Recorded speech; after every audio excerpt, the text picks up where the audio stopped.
So I wanted to make my own quick little video, not too lengthy, about the Yaris IA. This is 2017 Yaris IA.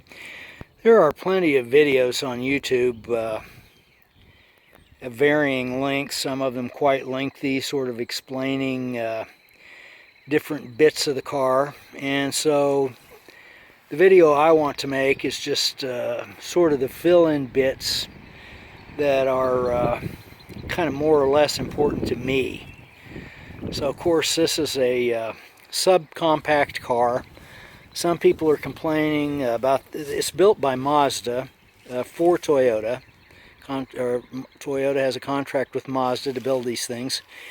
Some people complain about the Toyota front end and how ugly it is. Well, that's kind of a subjective thing. It's probably a love it or hate it type of thing. It's sort of an aggressive, scowling type look between the headlights and the what some people describe as a fish mouth. But I like it. I don't find anything particularly unattractive about it. So that's one of the things that some of the reviewers have kind of panned. Now, one of the points with the Yaris IA, some of them complain it's only got a 1.5 liter four-cylinder Mazda engine with no, it's naturally aspirated, no turbo boost. So the thing is you're not going to take this to the racetrack. But at the same time, it's fine for everyday driving. Don't have any problem at all accelerating up to freeway speeds, using the on-ramp. So it's fine for passing, that type of thing. So that was one of the concerns that I had. And then, some of the videos that people will say, that it does, that they like the way it drives, and I do like the way it drives.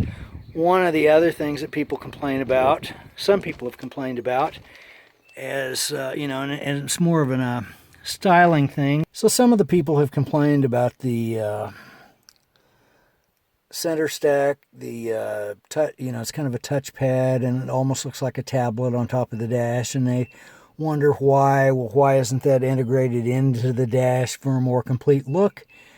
And you have to remember, this is a subcompact car. This is a very small car by car standards. And so where are they going to put that? You've only got so much room in that dash, and you've got a motor that takes up some space. And so I think this 7-inch touchscreen. It has a really nice resolution to it, the screen, and it's plenty bright enough. It's visible even in direct sunlight. It's very visible. And that's usually the place where a lot of people would put a GPS. It really, sitting in the driver's seat or the passenger seat. It doesn't really restrict my field of view at all, because just sitting here in the seat, kind of even slouched down, I'm actually looking at the windshield wiper over the top of the touch screen. So I like the way the touch screen works. Some people have complained about these controls down here because they do give you some control over the touch screen while you're driving, because Mazda goes ahead and disables the touch screen whenever the vehicle's moving, which is fine because it's a kind of a long reach up there. The other thing I wanted to mention that not many people have talked about is the sound of the radio itself. There's a 6-speaker system, so you have a speaker down in each of the 4 doors, and then plus you have small, I guess these would be little tweeters type speakers up in the front corners of the dash. And the radio, while it's not going to be some super hi-fi fidelity thing, I think it's exceptionally clear, and it produces some surprising amounts of deep bass. Now, some people might even complain. There are people that would complain that it's bass heavy. Well, you can adjust that, but just the flat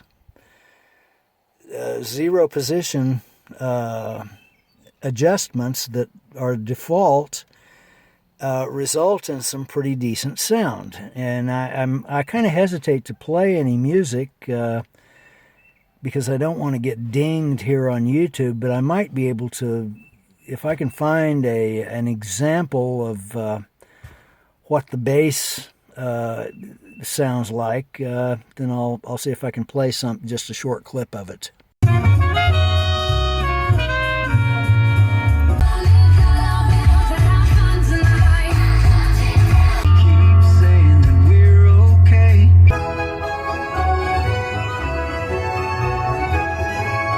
So those are kind of my thoughts of the RSIA that people really hadn't explained, but overall I like the little car. It's getting about, so far, I think I've got about 670 miles on it, and the actual overall average is 40.9 miles per gallon, which that's, it's a lot of highway driving, but some driving in town, and that is pretty darn good. You're going to have a hard time beating that with almost any other vehicle, and it's just a very comfortable vehicle, easy to drive around in,